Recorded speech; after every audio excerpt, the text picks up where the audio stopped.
উত্তর জেলার কদমতলার ঘটনা নিয়ে সরব হলেন কংগ্রেস বিধায়ক বীরজিৎ সিনহা সহ 59 জেলা কংগ্রেস। কদমতলার ঘটনার জন্য রীতিমতো পুলিশ প্রশাসনকে দায়ী করে রাজ্য সরকারের তীব্র সমালোচনা করেন বিধায়ক বীরজিৎ সিনহা।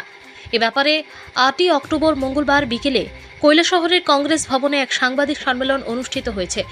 সাংবাদিক সম্মেলনে বিধায়ক বীরজিৎ সিনহা ছাড়াও উপস্থিত ছিলেন 59 জেলা কংগ্রেসের সভাপতি মোহাম্মদ বদরুজ্জামান, কংগ্রেস নেত্রী লক্ষ্মী নম, কংগ্রেস নেতা রুদ্রেন্দু ভট্টাচার্য, রুনু মিয়া, আশিস সেনগুপ্ত, সুভাষ দেব, হিল্লোল গুপ্ত সহ আরও অন্যান্য কংগ্রেস নেতৃত্বরা। সাংবাদিক সম্মেলনে বিধায়ক বীরজিৎ সিনহা জানান যে রাজ্যে বিজেপি দলের সরকার দ্বিতীয়বারের মতো প্রতিষ্ঠিত হবার পর রাজ্যের বিভিন্ন জায়গায় একের পর এক সাম্প্রদায়িক ঘটনা ঘটে গেলেও সরকার কোনো ধরনের পদক্ষেপ নিচ্ছে না। সাম্প্রতিককালে রাজ্যের গন্ডাছড়ায় উপজাতিদের সাথে হিন্দু বাঙালিদের এক ঘটনা ঘটেছিল। সেই ঘটনার পর আজও হিন্দু বাঙালিরা নিজ বাড়িঘরে ফিরে যেতে পারেনি। ওনারা আজও শরণার্থী ক্যাম্পে রয়েছেন। উল্টে রাজ্য সরকার তাদের সাথে মিথ্যা প্রতিশ্রুতি দিয়ে আরও বিপদের দিকে ঠেলে দেন। পরবর্তী সময়ে জিরানিয়ায় সংখ্যালঘু মুসলিম সম্প্রদায়ের মানুষের বাড়িঘরে আগুন লাগিয়ে দেওয়া হয়েছিল, এমনকি জীবন্ত গরুদের আগুনে পুড়িয়ে মারা হয়েছিল। আজও সেই সমস্ত সংখ্যালঘু মুসলিম সম্প্রদায়ের মানুষেরা নিরাপত্তাহীনতায় ভুগছেন। গন্ডাছড়া কিংবা জিরানিয়া দুটো ক্ষেত্রেই রাজ্য সরকারের পক্ষ থেকে কোনো ধরনের কার্যকরী ভূমিকা নেওয়া হয়নি বলেও জানান বিধায়ক বীরজিৎ সিনহা। সর্বশেষ ঘটনা উত্তর জেলার কদমতলায় সংখ্যালঘু মুসলিম সম্প্রদায়ের মানুষের কাছ থেকে দুর্গাপুজোর চাঁদা আদায়কে কেন্দ্র করে কদমতলায় যে হিংসাত্মক ঘটনা ঘটে গেল তার রেশ ধরে হিন্দু মুসলিমদের মধ্যে দাঙ্গা লাগানোর চেষ্টা করছেন এক শ্রেণীর দুষ্কৃতিকারীরা। সব ঘটনায় পুলিশের সামনে হচ্ছে বলেই বিধায়ক বীরজিৎ সিনহা জানান।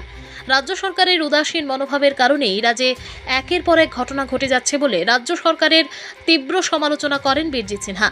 কদমতলায় শান্তি সম্প্রীতি বজায় রাখতে খুব শীঘ্রই রাজ্য সরকারের পক্ষ থেকে কোনো ধরনের কার্যকরী ভূমিকা নেওয়া না হলে কদমতলায় আরও ভয়ানক ঘটনা ঘটবে বলেও দাবি করেন বিধায়ক বীরজিৎ সিনহা এবং এসবের জন্য দায়ী থাকবে রাজ্য সরকার বলেও সাংবাদিক সম্মেলনে জানিয়েছেন বিধায়ক বীরজিৎ সিনহা। আপনারা জানতে পেরেছেন ত্রিপুরাতে পরপর 3টি ঘটনা হয়ে গেল সাম্প্রদায়িক রেষারেষি। গন্ডাছড়াতে সেখানে একটা দাঙ্গা না একতরফাভাবে সেখানে হিন্দু বাঙালি যারা আছে তাদের বাড়িঘর জ্বালিয়ে দেওয়া হয়েছে, ভাঙচুর হয়েছে, এখনও শরণার্থী ক্যাম্পে আছে। এরপরে জিরানিয়া মহকুমায় দুর্গানগরে কেটোর বাড়িতে সংখ্যালঘু মুসলিম অল্প সংখ্যক এখানে বসবাস করেন, তাদের উপরেও পরিকল্পিতভাবে হামলা হুচুটি হয়েছে, তাদের সম্পদ লুট হয়েছে, গৃহপালিত পশু পর্যন্ত জীবন্ত দগ্ধ হয়েছে, আহত হয়েছে মানুষ। এরপরে আমাদের উত্তর জেলার কদমতলা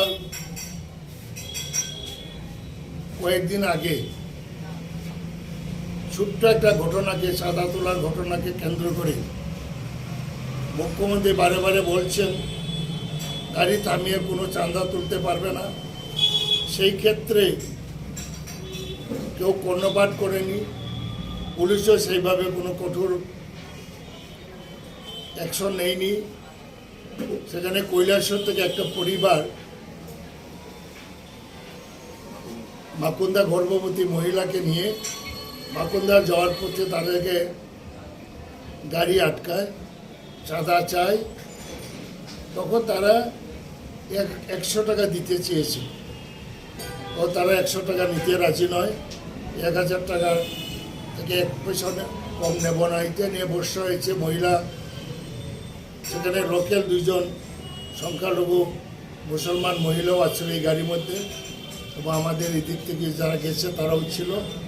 এই মহিলাদের এবং পুরুষদের মারপিট করা হয়েছে এখানে এক ক্লাবের সদস্যরা। এবারে অল্প বিস্তর আহত হয়েছে, থানাতে আশ্রয় নিয়েছে এবং থানা কোনো রকম কঠোর ব্যবস্থা নেয়নি। তৎক্ষণাৎ যদি সেই যারা এই গাড়ির যারা আরোহীদের আক্রমণ করেছে তারা সঙ্গে সঙ্গে যদি পুলিশি ব্যবস্থা হইতো, আইনের ব্যবস্থা হতো, তাহলে বিস্মিত আকার ধারণ করত। এর পরিপ্রেক্ষিতে ওই এরিয়াতে একটা অশান্তি বিরাজ করছে এবং কিছু কিছু জায়গা ওইখানে মানুষ যারা হিন্দু মুসলমান তারা এখানে অশান্তি চায় না, তারা অশান্তি চায় না। অল্প সংখ্যক মানুষে এটা করছে, হিন্দুর মধ্যেও আছে, মুসলিমের মধ্যেও আছে, এবং বাইরের থেকে লোক গিয়ে। ব্যুরো রিপোর্ট, জনতার বার্তা।